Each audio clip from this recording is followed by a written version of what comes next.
오늘 우리에게 주신 하나님의 말씀은 이사야 21장 1절에서 17절까지의 말씀입니다. 함께 봉독하겠습니다. 해변 광야에 관한 경고라. 적병이 광야에서 두려운 땅에서 내게 회오리 바람 같이 몰려왔도다. 혹독한 묵시가 내게 보였도다. 속이는 자는 속이고 약탈하는 자는 약탈하도다. 엘람이여 올라가고 메대여 애워싸라. 그의 모든 탄식을 내가 그치게 하였노라 하시도다. 이러므로 나의 요통이 심하여 해산이 임박한 여인이 고통 같은 고통이 나를 엄습하였으므로 내가 괴로워서 듣지 못하여 놀라서 보지 못하도다. 내 마음이 어지럽고 두려움이 나를 놀라게 하며 희망의 서광이 변하여 내게 떨림이 되도다. 그들의 식탁을 베풀고 파수꾼을 세우고 먹고 마시도다. 너희 고관들아 일어나 방패에 기름을 바를지어다. 주께서 내게 이르시되 가서 파수꾼을 세우고 그가 보는 것을 보고하게 하되 마대가 쌍쌍이 오는 것과 나기 때와 낙타 때를 보거든 귀 기울여 자세히 들으라 하셨더니 파수꾼이 사자같이 부르짖기를 주여 내가 나대 늘 망대에 서 있었고 밤이 새도록 파수하는 곳에 있었더니 부서서 마병대에 쌍쌍이 오나이다 하니 그가 대답하여 이르시되 함락되었도다 함락되었도다. 바벨론이여 그들이 조각한 신상들이 다 부서져 땅에 떨어졌도다 하시도다. 내가 짓밟은 너여 내가 타작한 너여 내가 이스라엘의 하나님 만군의 여호와께 들은 대로 너에게 전하였노라. 두마에 관한 경고라. 사람이 세일에서 나를 부르되 파수꾼이여 밤이 어떻게 되었느냐. 파수꾼이여 밤이 어떻게 되었느냐. 파수꾼이 이르되 아침이 오나니 밤도 오리라. 내가 물으려거든 물으라. 너희는 돌아올지니라 하더라. 아라비아에 대한 경고라. 드단 대상들이여 너희가 아라비아 수풀에서 유숙하리라. 대마의 땅 주민들아 물을 가져다가 목마른 자에게 주고 떡을 가지고 도피하는 자를 영접하라. 그들이 칼날을 피하여 뺀 칼과 당긴 활과 전쟁의 어려움에서 도망하였음이니라. 주께서 이같이 내게 이르시되 품꾼의 정한 기한이 1년 내에 게달 영광에 다 쇠하리니 게달 자손 중 활 가진 용사의 남은 수가 적으리라 하시니라. 이스라엘의 하나님 여호와의 말씀이니라. 아멘. 치열한 현대를 살아가는 우리는 눈앞의 삶이 흔들릴 때에 어디에 투자하고 누구와 관계를 맺어야 내 미래가 견고할지 보장될지 계산하기가 참 바쁩니다. 당시 유다 백성들이 역시 마찬가지였습니다. 북방의 거대한 제국 아수르가 칼날을 겨누고 다가올 때 그들은 하나님을 바라보기보다 당대 강대국들과 손잡고 세속 정치 결탁을 맺는 일에 몰두하였다라는 것입니다. 이사야 13장부터 23장까지는 이스라엘 주변의 열방을 향한 하나님의 심판이 연속적으로 선포되는 구절입니다. 그 중에서도 본문 21장은 유다가 아수르의 위협을 피하기 위해 마지막 희망처럼 바라보던 동쪽의 무역 군사 연합 세력을 차례로 짚으시며 그들의 허무한 종말을 경고하고 있습니다. 하나님께서 앞선 본문 18장 그리고 20장에서 유다가 남쪽 구원자로 여겼던 구스 애굽 연합국 즉 애굽 25왕조를 허망하게 포로로 끌려갈 것을 보여주셨습니다. 애굽 제25왕조는 당시 막강한 힘을 자랑하던 구스 출신 왕조였기에 유다에게 있어 든든한 방패처럼 보였으나 하나님 앞에서는 아무런 힘도 쓰지 못했습니다. 그리고 오늘 본문 21장에서 하나님은 남쪽 강대국에 이어 유다가 또다시 한 번 더 의지하려 했던 동쪽의 세력들 바벨론, 두마, 아라비아마저 완전히 무너뜨릴 것을 경고하고 있습니다. 바벨론은 당시에 반에수르 전선의 중심축에 있었던 나라입니다. 그러나 그들이 화려한 도성에서 식탁을 베풀고 술을 마시며 안일하게 향락에 빠져 있을 때에 하나님의 심판은 도적같이 임할 것을 경고하고 있습니다. 이스라엘 선지자는 바벨론의 허망한 함락을 보며 여인의 해산과 같은 고통과 떨림을 느낄 정도로 그 심판이 혹독할 것이라 성경은 기록하고 있습니다. 그리고 두마를 지나 아라비아로 이어지는 사막 무역로, 당시 향로길이라 불렸던 길을 통제했던 드달과 게달 민족이 있었습니다. 그들은 막강한 부와 무력을 자랑하는 용사들이었습니다. 그러나 하나님께서 정하신 기한 1년이 도달하면 그들의 모든 영광은 쇠멸하고 남은 용사의 수마저 극히 적을지리라 성경은 구체적으로 밝혀주고 있습니다. 하나님께서 차례로 이 민족들을 묶어 경고하시는 것에는 이유가 분명합니다. 바벨론의 군사력, 두마의 견고한 요새, 아라비아의 거대한 재물과 활을 가진 용사들까지도 하나님께서 손을 대시는 순간 연기처럼 사라질 존재다라는 것, 그것을 우리에게 보여주기 위함입니다. 우리가 세상에서 구축해내온 그 어떤 안전장치도 하나님 앞에서는 스스로를 구원할 수가 없습니다. 그렇다면 세상의 모든 권력과 부가 무너지는 캄캄한 어둠의 시대 속에서 성도는 어떤 모습으로 서 있어야 됩니까? 하나님은 이사야 선지자에게 가서 파수꾼을 세우라라고 명령하고 있습니다.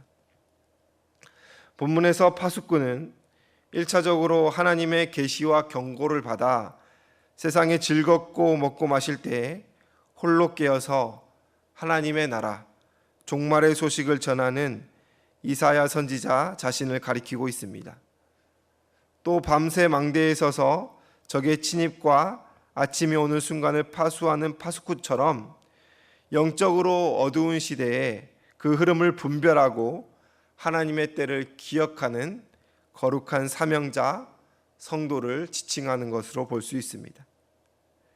11절에서 두마 사람들이 파수꾼을 향해 간절히 묻습니다.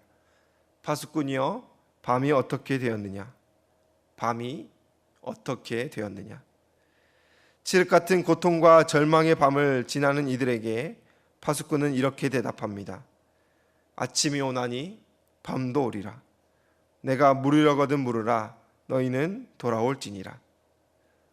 이 대답은 엄중한 경고이자 동시에 은혜의 초청입니다. 세상이 주는 잠깐의 아침 뒤에는 다시 피할 수 없는 심판의 밤이 찾아온다라는 것입니다. 그러므로 참된 아침을 맞이하기 위해서 인간이 해야 될 유일한 반응은 세상을 의지하는 것, 세상과 결탁하는 것이 아니라 돌아오는 것, 하나님께로 진정한 회개로 나아가는 것뿐이다라는 것을 우리에게 이야기해 주고 있습니다. 사랑하는 성도 여러분, 오늘 여러분은 무엇을 인생의 방패로, 인생의 디딤돌로 삼고 계십니까? 저는 목요일, 금요일, 토요일 이 3번의 설교를 준비하면서 다른 말로 여러 이야기를 하였지만 결국 같은 말, 같은 결론을 반복하여 강조하고 있습니다. 이것은 제가 본문을 묵상하며 성경이 끊임없이 저에게 물었던 동일한 질문 때문입니다. 강단에 서 있는 저부터 하나님보다 눈에 보이는 물리적인 힘을 의지할 것이 더 많기 때문에 하나님은 끊임없이 저에게 질문하고 있습니다. 너는 정말 나를 의지하고 있느냐? 말뿐이 아니라 정말 나를 의지하고 있느냐? 라고 하나님 물으십니다. 여러분, 다른 것도 아니고 생명이 달린 일이니, 생계가 달린 일이고, 내 자식 문제이고, 내 인생의 중요한 결단이니 그냥 막막하게 기도만 하는 것, 하나님의 뜻을 구하는 것 참 어리석어 보입니다. 어찌 눈에 보이지 않는 것을 쫓을 수 있을까? 말이 그렇지 그런 믿음을 가진 자가 누구냐라고 우리는 스스로를 합리화합니다. 하지만 여러분, 그렇기에 더더욱 눈에 보이지 않는 하나님을 의지해야 합니다. 우리의 눈은 진짜 정답을 찾지 못합니다. 우리의 계산은 결코 바른 답을 내지 못한다라는 것입니다. 생명이 달린 일이니 더욱 생명의 주관자 되신 하나님께 맡김이 마땅합니다. 우리의 눈에 든든해 보이는 답들 또한 우리가 같은 피조물에 불과합니다. 우리 세상의 통장 잔고, 인간적인 인맥, 세상이 말하는 스펙과 안전장치가 과연 다가올 고난과 심판의 날에 우리를 지켜줄 수 있겠습니까? 남유다는 눈앞의 위기를 피하기 위하여 애굽을 바라보았습니다. 그것이 안 된다 하니 바벨론을 바라보았습니다. 그것도 막아서니 아라비아의 무력과 경제력을 또 호시탐탐 의지하려 하였습니다. 그러나 하나님은 그 모든 외교적 동맹과 세상의 영광이 한순간에 다 무너질 것이니 내게로 돌아오라 끊임없이 촉구하고 계셨습니다. 하나님은 우리를 이 어두운 세상 속에서 영적 파수꾼으로 부르십니다. 세상의 눈앞에 안일과 풍요에 취해 잠들어 있을 때, 하나님이 필요 없다, 세상이 힘의 전부다, 부요를 누리며 향락을 누릴 때에 우리는 영적으로 깨어 있어야 한다라는 것입니다. 세상의 헛된 동맹에 희망을 걸지 말고 오직 만군의 여호와 하나님만을 우리의 피난처로 삼아야 한다라고 본문은 강조하고 있습니다. 여러분, 밤이 깊어갈수록 아침이 가까워집니다. 등불이 꺼지고 인간의 영광이 다할 때에 오직 우리 주님만이 영원한 빛이 되어 주십니다. 이번 한 주간도 세상의 소리에 흔들리지 않고 영적 망대에 서서 기도하며 주님의 구원과 아침을 담대히 선포하는 신실한 성도로, 신실한 파수꾼으로 살아가시기를 주님의 이름으로 축원합니다. 오늘 기도할 때 이런 믿음의 결단과 삶의 변화가 있으시기를 다시 한번 주님의 이름으로 축원을 드립니다. 기도하겠습니다.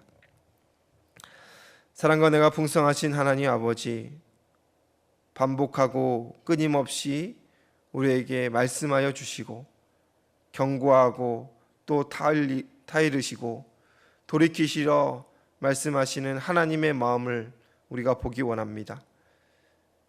우리는 어리석게도 끊임없이 세상의 도움을 구합니다. 손에 쥐고 있는 내가 의지하고 있는 것을 도저히 내려놓을 수가 없습니다. 우리의 마음이 불안합니다. 두려워 떨립니다. 주여, 세상의 길로 가지 않고는 마음에 안정감이 없어서 늘 하나님이 아닌 다른 것을 선택하게 됩니다. 때마다 말씀하여 주시옵소서. 또 때마다 돌이켜 주시옵소서. 지금은 안전해 보이지만 결국에는 다 사라질 것임을 우리가 고백할 수 있도록 도와주시옵소서. 입술의 고백을 넘어 믿음의 결단이 되게 하여 주시고 믿음의 결단을 넘어 우리의 삶이 될 수 있도록 주여 도와주시옵소서. 이 시대의 영적인 파수꾼이 되기 원합니다. 참 아침을 기다리며 다시 오시겠다는 예수 그리스도의 재림을 기다리며 세상의 것에 소망 두지 않고 하늘의 것을 구하게 하여 주시옵소서. 주여, 우리가 진정 하늘의 것을 구할 때에 이 땅에서도 우리를 안전케 하시는 하나님을 경험할 수 있도록 주여 도와주시옵소서. 감사드리며 예수님의 이름으로 기도드리옵나이다. 아멘.